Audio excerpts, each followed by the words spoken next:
Carta Abierta es un espacio de intercambio de ideas, fortalecimiento y desarrollo del presente político e institucional que busca incorporar los más diversos aportes teóricos individuales y las distintas corrientes de pensamiento del ideario nacional y popular. En el edificio Talleres de la Universidad Nacional de Lanús y en el marco de Expo Carreras se llevó a cabo la presentación pública de Carta Abierta Lanús, con la presencia del Dr. Darío Díaz Pérez, Ricardo Forcer, Emma Lebosec y Omar Dal Ponte.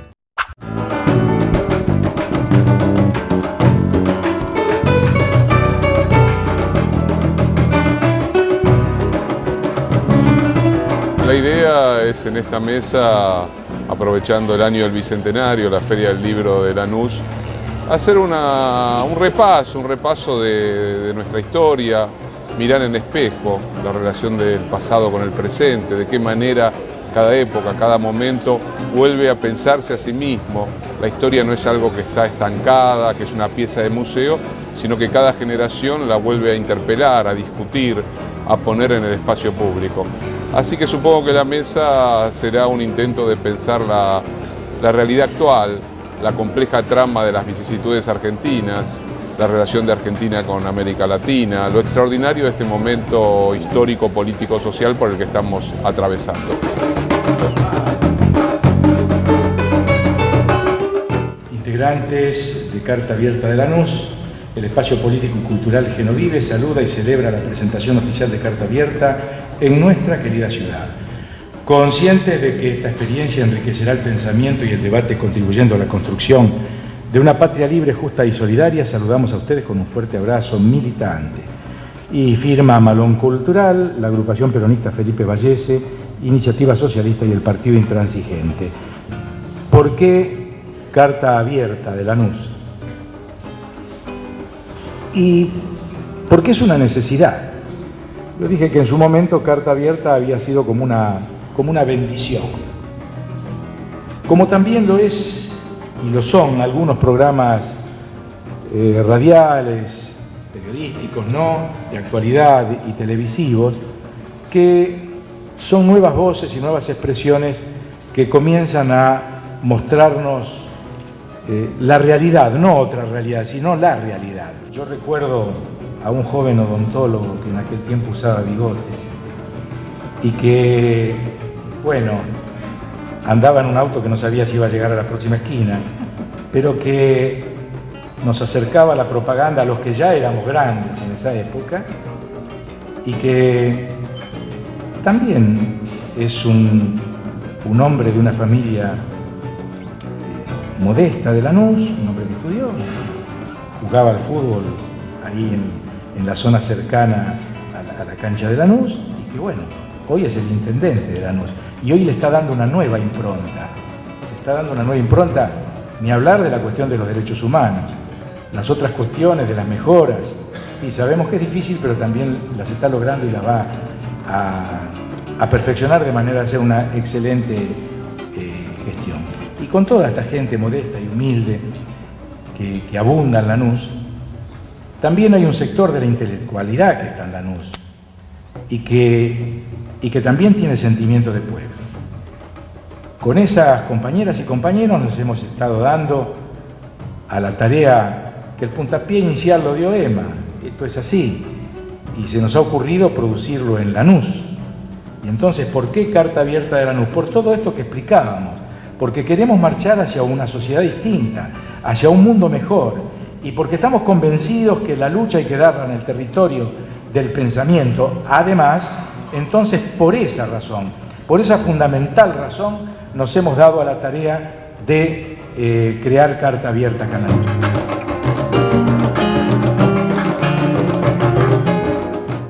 La primera erupción de Carta Abierta, por allá por el 2008, fue justamente la intención de defender el gobierno democrático que estaba amenazado. Lo que caracteriza a este espacio es que son compañeros de distintas ideologías, agrupaciones políticas, sindicales, de distintos campos de la intelectualidad y de acción.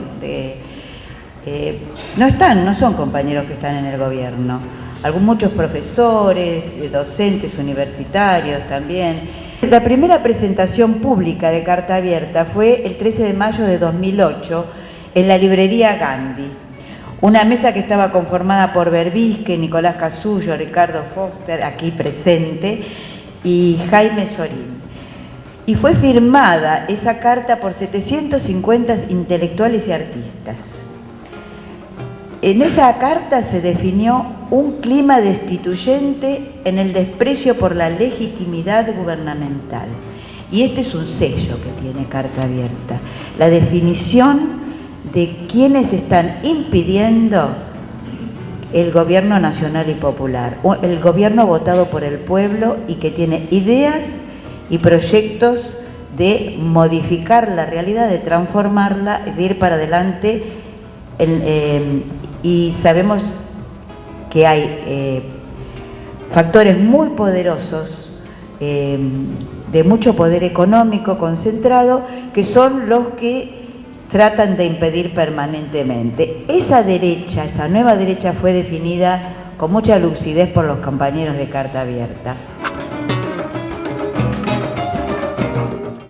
Hace mucho tiempo, a partir sobre todo del, yo diría, el 2007, 2008 y fuertemente en el 2009, cuando ocurrió una derrota importante a nivel de confrontación electoral, en realidad pareció a la vista de algunos dirigentes políticos que el problema que teníamos era una dificultad en la comunicación hacia la sociedad argentina o hacia el pueblo argentino, que de nuestro lado, del campo popular, aparecían dificultades hasta técnicas, características incluso de mal uso de los elementos tecnológicos de la comunicación. Por lo menos yo fui testigo de muchas discusiones donde se planteaba esto, y en realidad parecería que todo quedaba circunscripto a un problema de cómo comunicamos nosotros, no solo la acción de gobierno, sino también nuestras convicciones, y cómo, de alguna forma, también veíamos a partir de lo que ocurrió,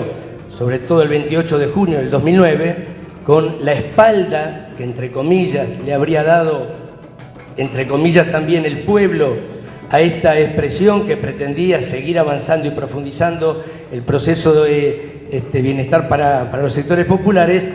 A partir de ese momento empezamos todos a ver, bueno, cuál es el problema real, dónde está el problema de comunicación, quién tiene la mejor comunicación, cuál es el diario, el medio, la revista, cuál es la mejor empresa que pueda comunicar los conceptos que todos tenemos y que estos brutos que son los militantes, el pueblo, no alcanzan a entender. Por supuesto, la palabra bruto la digo con toda la ironía. Esa concepción, me parece, es prácticamente lo último que me tocó escuchar de una etapa donde seguimos desprendiéndonos de ese concepto que, por supuesto, tiene que ver con el neoliberalismo. La realidad empezó a mostrarnos que la verdad que no era un problema de técnicas de comunicación, ni era un problema de cuál era la característica de cuál era el mejor comunicador, si era que había que contratar a alguien de Argentina, de afuera, volver a pensar en estos cráneos que tuvimos en Argentina, si contratando alguna de estas consultoras nos podrían dar la realidad.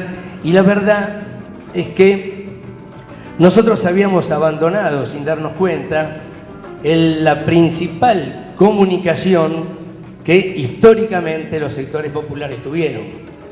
Habíamos prácticamente taponado, tabicado por abandono, inclusive yo digo que hasta por falta de creencia nuestra, habíamos dejado de lado la potencialidad y la direccionalidad altamente creativa que tienen los sectores militantes del campo popular.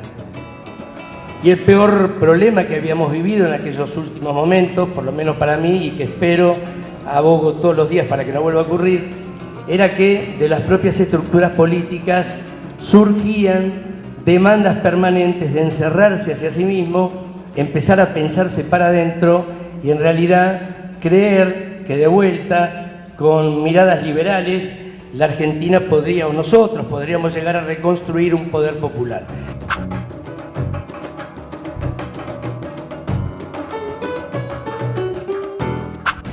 Bueno, antes que nada, buenas tardes a todos.